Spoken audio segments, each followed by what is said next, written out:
Okay, so this is the revised version of both the basic bodice and the sleeve blocks, basic blocks, fundamental blocks.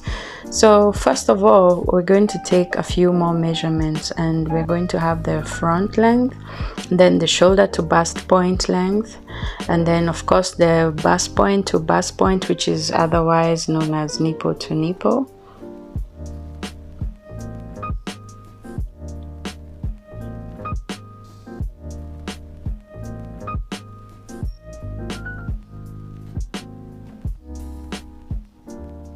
And then of course I'm going to take the front width measurement.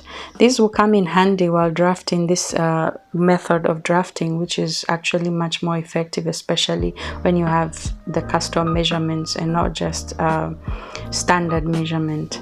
Then at the back, I'm going to take the back length measurement, as you see me do there. That is from the top of the shoulder all the way to the waist.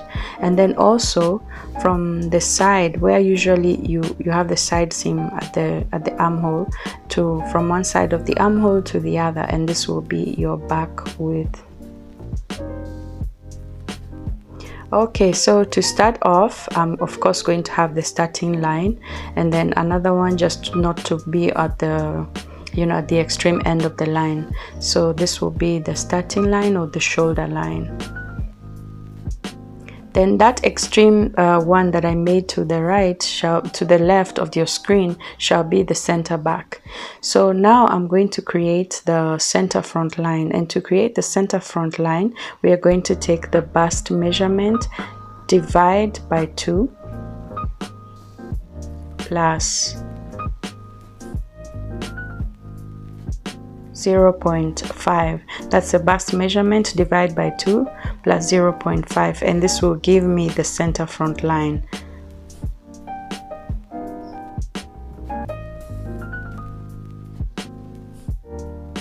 There we go. And now I'm creating the center front, and of course always remember to label the lines so you can use them for future reference.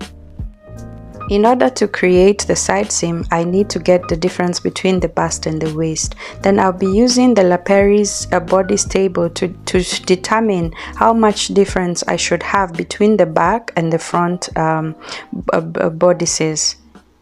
And because I got a difference of 7.5, from this table I'm supposed to have a difference of 0.5. So at the front part, I'm going to go at the top and take out 0.5. Then from that measurement, I'm going to go in and create the half measurement between the front and the back to create the side seam. So the front will be more by 0.5.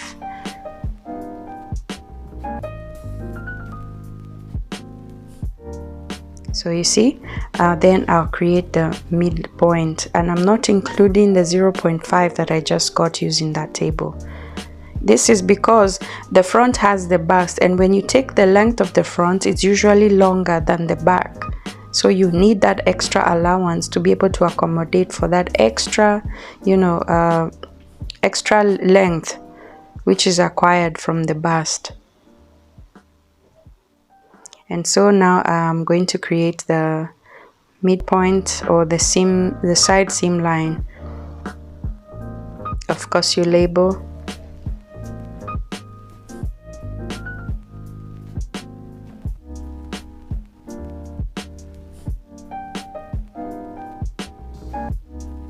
Here you see me comparing to see what the difference is between the front and the back. And of course the front will be more by 0.5. Then next I'm going to start working on the back, and I'm going to get the neckline. And here you see me go in by 3 inches. This is the width of the neck, of the back neck, and then the depth will be 1 inch down. And then I'm going to create the neckline.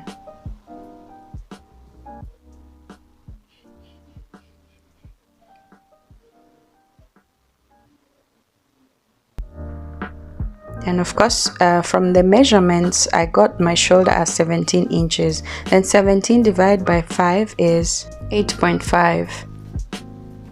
So I'm going to make this mark there, and then go down by 0.5 inches. Then I'm going to create my shoulder slope. And from there, it's time now to create the depth, the arm side depth, which is bust divided by 6 plus 1.5.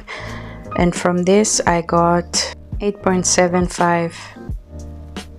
Then using this measurement, I'm going to create the chest line. And to create the chest line, I will do it across the whole plane. So that means I'm going to do it for the front as well as the back. And this line will be my chest line, back chest line and front chest line.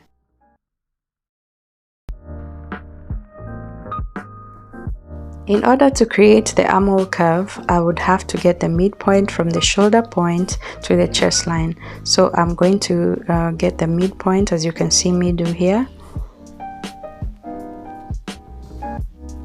And once I get that midpoint, I'm going to also draw a line, square line all the way through the plane from the back and the front. And this will be my back width line and front width line.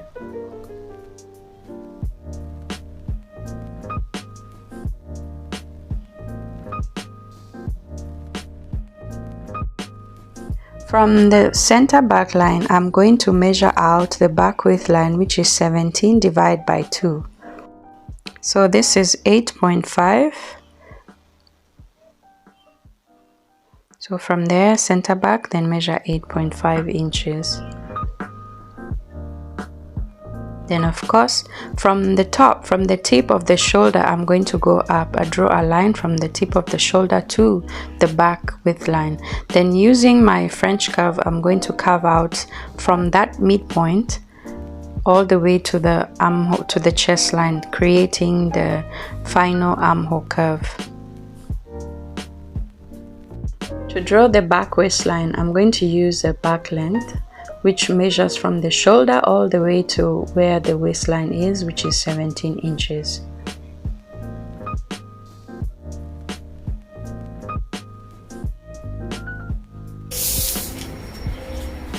And I square the line to create the waistline. Then using the waistline, which is 36 inches, I'm going to measure 36 divided by 4, which gives me 9 inches. To get the dart measurement, I'm going to go to the table again and see how much the difference between my waist and bust is, and then determine that the back will be 1 inch of dart intake. So you see me here inputting the 1 inch for dart intake.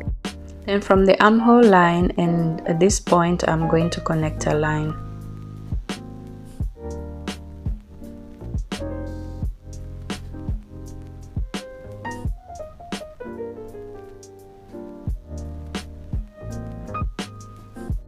So in order to input the back dart line, I'm going to find the nipple to nipple measurement, or bust point to bust point measurement. In my case, it's 9 inches.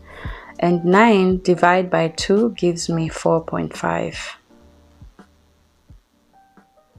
So I'm going to input the 4.5 there.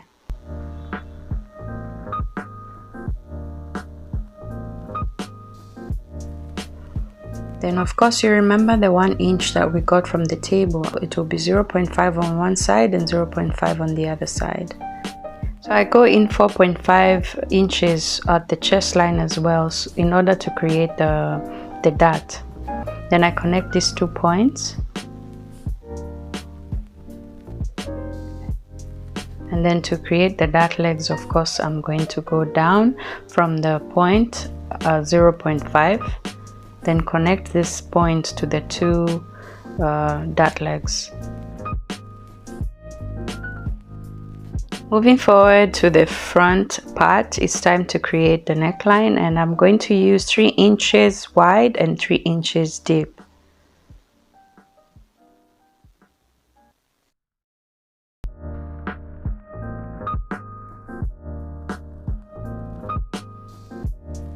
In order to create a perfect fit, it's always best to use a set square to connect these 2 points, and then draw the curve inside this square that you have created.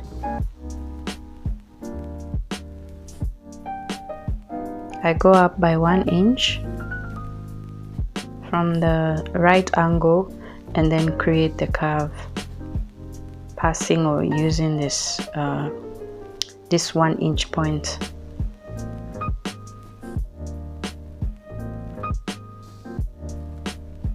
This will give me a really good fit at the neckline.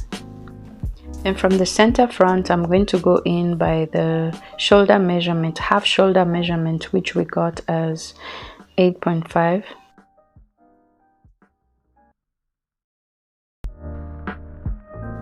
And like the back, for the front, we are going to go down by 1.5 inches. And then I'm going to connect this point to the neckline point, creating the shoulder slope.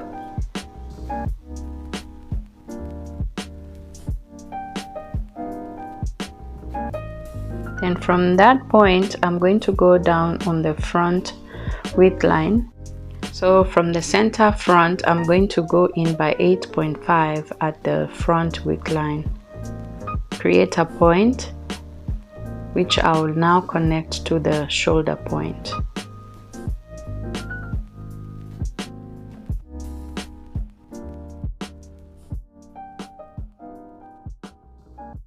Then create the full armhole curve by using the French curve from this midpoint, or rather this point at the front width, to the chest line, creating the full armhole curve.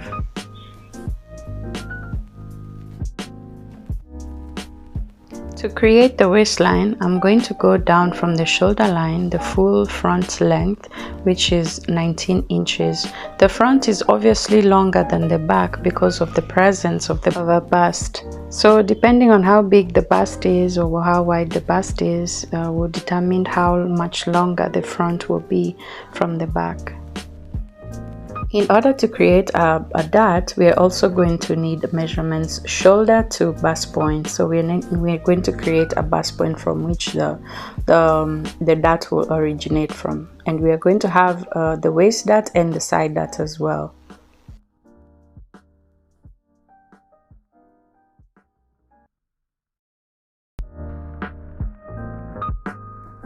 This line now shall be the bust point line.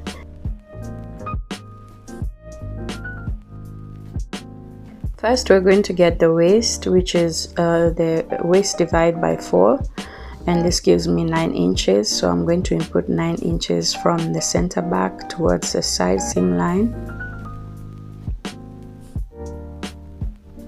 And then from the table previously, as you can see, I need a 1.5 dart intake for the front. So I'm going to insert that. From the center point, I'm going to come in at 4.5. 4.5 is my half of the nipple to nipple measurements in order to create the dart. I'm going to create that on both the waistline and the bust point line. Draw a line to connect the 2 points. And then divide the dart intake measurement into 2 and put it on both sides of the line, creating the dart legs. So here I'm folding the tape measure into 2 so I can create the legs of the dart.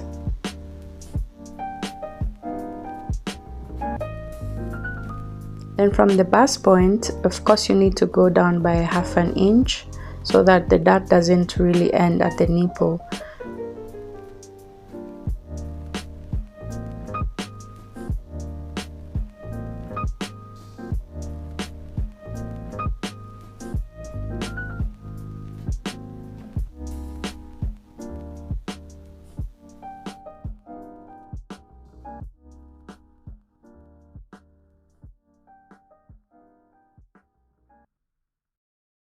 Now that we have the knowledge that the front is always longer than the back, there is a difference that will be. So I'm going to minus 19 minus 17, and I'm going to get 2 inches.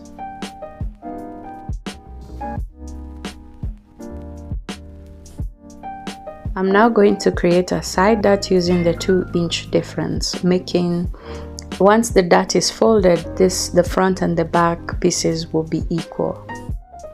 From the same apex, I'm now going to create the side dart. That is the 0.5 inches that I came down from the bust point. I forgot to hit the record button when I was doing this part, but this was where I was inserting the fitting lines. For the back piece, you're going to go in from the center back 1 inch and then draw a line all the way to the back width, and then on the sides go up by 0.5 and 0.5 on both sides. That's the back and the side seam, and then attach them to the dart legs. This will create the fitting lines for the back. And for the front, at the side seam, just go up by 0.5, attaching it to your dart leg. This concludes the back and front bodices. Now we go on to the sleeve.